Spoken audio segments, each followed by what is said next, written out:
నా చేయి నన్ను ఎలా విడిచితివి. కీర్తనల గ్రంథము 22వ అధ్యాయము 1వ వచనము. రాసుకోండి, రాసుకోగలిగిన వారు.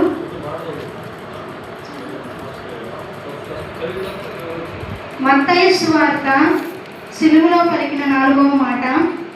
మత్తయి సువార్త 27వ అధ్యాయము 46వ వచనము. ఇంచుమించు 3 గంటలప్పుడు యేసు ఏలీ ఏలీ లామా సబాక్తా అని బిగ్గరగా కేక వేసాను.